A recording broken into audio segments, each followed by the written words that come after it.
السلام علیکم four class آج کی ہماری اچھی بات ہے ہمیشہ سچ بولیں. ٹھیک ہے، کچھ بھی ہو جائے ہمیں ہمیشہ سچ ہی بولنا چاہیے، جھوٹ نہیں بولنا چاہیے. ٹھیک ہے، آج جو ہم نیا لیسن سٹارٹ کرنے جا رہے ہیں اس کا عنوان ہے ذہن کا خواب. اس میں آپ کو بتاؤں گی کہ ایک طالب علم ہے جس کا نام ہے زین. وہ چوتھی جماعت کا طالب علم ہے. زین کو پرانی عمارتوں کے بارے میں پڑھنے کا بہت شوق ہے. ایک دن زین اسکول کی لائبریری میں گیا اور ایک دلچسپ کتاب لے کر آیا. اس کتاب میں لاہور کی تاریخی عمارتوں کے بارے میں دلچسپ معلومات تھیں. زین نے اپنے کمرے کی کھڑکی کے پاس بیٹھ کر کتاب پڑھنا شروع کی تو وہ کیا دیکھتا ہے، آنکھیں بند کر کے وہ شاہی قلعے کے متعلق سوچنے لگا. زین ابھی اپنی سوچوں میں گم تھا کہ اسے شور کی آواز آئی. جب زین نے آنکھیں کھولیں تو وہ حیران ہوا کہ کمرے میں تھا. زین نے جب دیکھا دیوار کی طرف تو خوبصورت باریک اینٹوں کی بنی ہوئی تھی. زین ابھی یہی سوچ رہا تھا کہ یہ اینٹیں کہاں دیکھی ہیں تو اسے اپنی کتاب میں موجود شاہی قلعے کی تصویر یاد آئی. اچانک کسی کے قدموں کی آواز آئی. زین نے جب گھبرا کر دیکھا تو گلدان کے پیچھے چھپ گیا. کمرے میں ایک شخص داخل ہوا جس نے چوغا پہنا ہوا تھا. زین کو اس شخص کا لباس بہت عجیب لگا اور وہ گلدان کے پیچھے سے باہر آیا. اس شخص نے زین سے پوچھا کہ تم کون ہو؟ زین نے ڈرتے ڈرتے اسے جواب دیا، میں زین ہوں. میں اپنے کمرے میں سویا ہوا تھا کہ میری آنکھ اس کمرے میں کھل گئی ہے. تو اس شخص نے مسکراتے ہوئے کہا، گھبراؤ نہیں، میں بادشاہ اورنگزیب کا وزیر ہوں. تم اب بادشاہ سلامت کے مہمان ہو.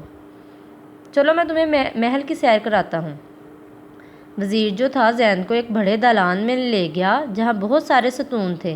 جب زین نے ستون گنے تو ان کی تعداد 40 تھی اور وہ دالان سنگ مرمر سے سجا ہوا تھا. یہاں بہت سے لوگ تھے. تو وزیر نے زین کو بتایا کہ یہ دالان جو ہے دیوان عام کہلاتا ہے. یہاں بادشاہ سلامت جو ہیں عوام سے ملاقات کرتے ہیں.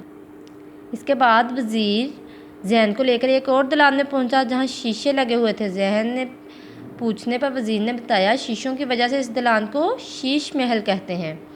زین نے دیکھا شیش محل سنگ مرمر کی جالیاں لگی ہوئی تھیں. وہ بہت خوبصورت لیکن یہاں کھیلا نہیں جا سکتا تھا. زین نے دیوان خاص بھی دیکھا. دیوان خاص ایک بڑا دالان ہے جہاں بادشاہ سلامت اہم لوگوں سے ملاقات کرتے ہیں. وزیر نے زین کو بتایا کہ شاہی قلعے کے 2 مرکزی دروازے ہیں. ایک دروازہ بادشاہ اکبر نے بنوایا اور ایک دروازہ بادشاہ اورنگزیب بنوا رہے ہیں. اسی طرح اس نے حمام بھی دکھایا جہاں ٹھنڈا اور گرم پانی موجود تھا. وزیر زین کو بادشاہ کی خوابگاہ میں لایا تو زین کو بادشاہ سلامت کا پلنگ بہت اچھا لگا. زین چھلانگ لگا کر پلنگ پر بیٹھ گیا اور آنکھیں بند کر کے سو گیا. تھوڑی دیر میں اسے کسی نے جھنجھوڑا.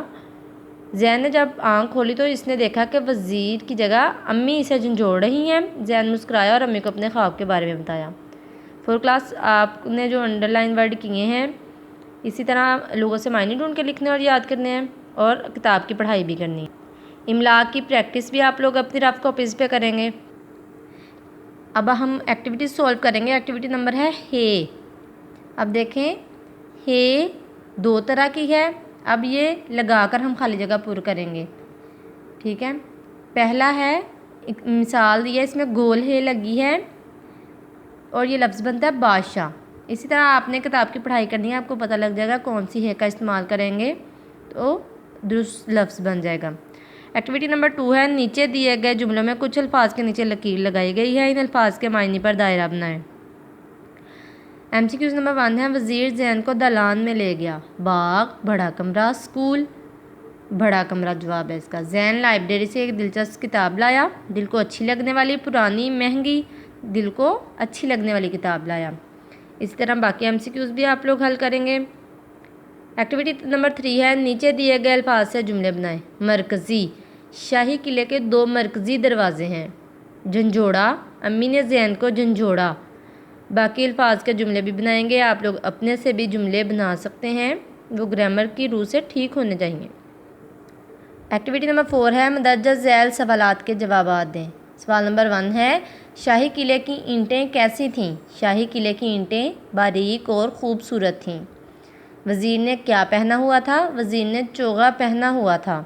شاہی قلعے کے کتنے مرکزی دروازے ہیں؟ شاہی قلعے کے 2 مرکزی دروازے ہیں۔ دیوان عام میں کتنے ستون تھے؟ دیوان عام میں 40 ستون تھے۔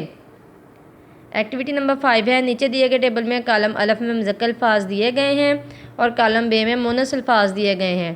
ان دونوں کالموں کی ترتیب میں فرق ہے۔ کالم الف میں موجود مذکر کو کالم بے میں موجود درست مونث سے ملائیں۔ مذکر ہے چوہا، چوہیا، شیر، شیرنی، مور، مورنی، چڑا، چڑیا، گھوڑا، گھوڑی۔ 4 کلاس آپ لوگوں نے بیٹا کتاب کی پڑھائی کرنی ہے، املا کی پریکٹس کرنی ہے، اس کے ساتھ ہی تمام ایکٹیویٹیز یاد کرنی ہے اور اس کے بعد رف کاپیز پہ اس کی پریکٹس کرنی ہے، لکھ کے دیکھنا ہے۔ ٹھیک ہے، اللہ حافظ۔